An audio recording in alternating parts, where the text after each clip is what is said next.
छत्तीसगढ़ में एक तरफ तो नक्सलियों का सफाया है तो दूसरी तरफ छत्तीसगढ़ के सियासी गलियारे में कवासी लखमा की गिरफ्तारी, उनसे ईडी की पूछताछ और अब ईओडब्ल्यू की पूछताछ, और वो भी नक्सल फंडिंग को लेकर की गई पूछताछ पर बहस छिड़ गई।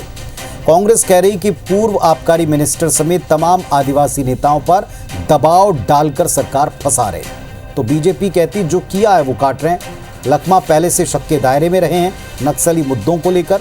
जांच एजेंसियां तथ्यों के आधार पर उनसे पूछताछ कर रही। नेता प्रतिपक्ष ने प्रदेश में एंटी नक्सल ऑपरेशंस के पीछे सरकार की मंशा पर ही क्वेश्चन कर दिया, जो अभी आपने सुना। फिलहाल कांग्रेस का स्टैंड और बीजेपी ये आमने सामने है पूछताछ को लेकर और जो नक्सल मोर्चे पर काम हो रहा है उसको लेकर। इस पर एक रिपोर्ट देखिए।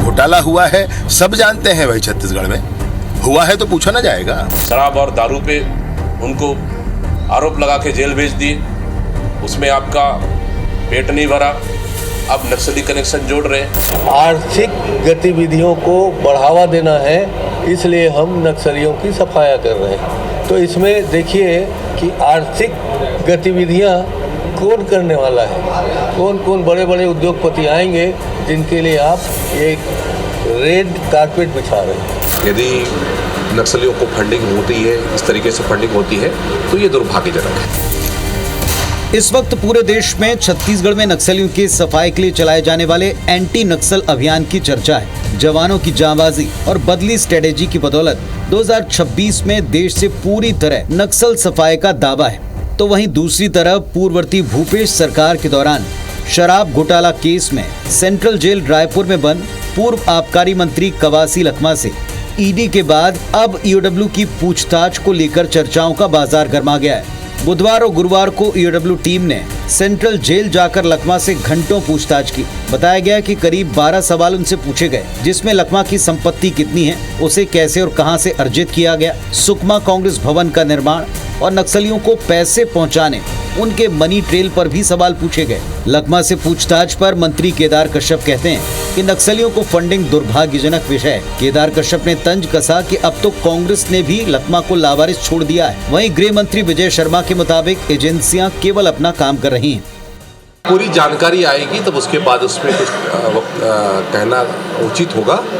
और यदि नक्सलियों को फंडिंग होती है, इस तरीके से फंडिंग होती है, तो ये दुर्भाग्यजनक है। मैंने पहले कहा कि ये दोहरी मानसिकता के लोग हैं। एक और जब हमारे आदिवासी समाज का व्यक्ति को जब उसको चेहरा बना करके इस्तेमाल किया जाता है और जब फंस जाते हैं तब उसको लावारिस छोड़ देते हैं।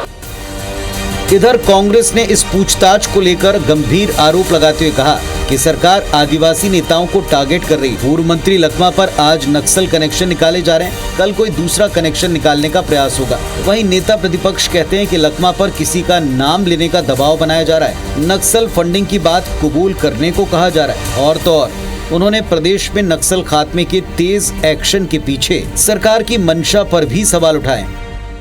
ये सरकार सिर्फ बदले के भावना से काम कर रही है, आदिवासी नेताओं को टारगेट कर रही है। मैं पहले भी कहा आप लोगों से, आज भी कह रहा हूँ।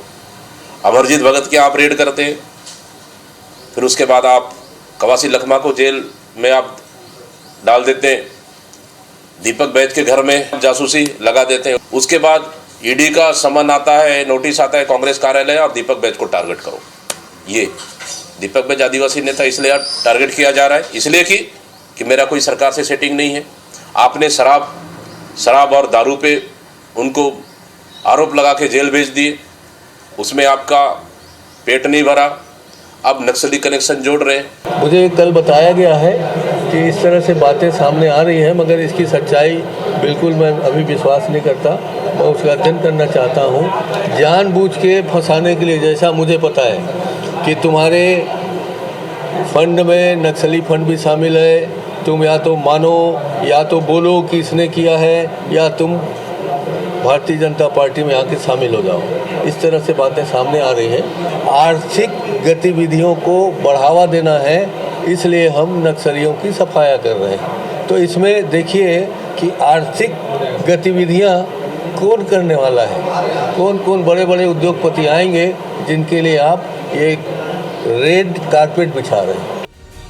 वैसे पूर्व मंत्री कवासी लखमा पर झीरम घाटी हमले के वक्त से गाहे बगाहे शंका और सवाल दोनों जोड़े जाते रहे। पूरी जांच के दावे तो हुए, लेकिन पुख्ता तौर पर कोई कनेक्शन या एक्शन सामने नहीं आया।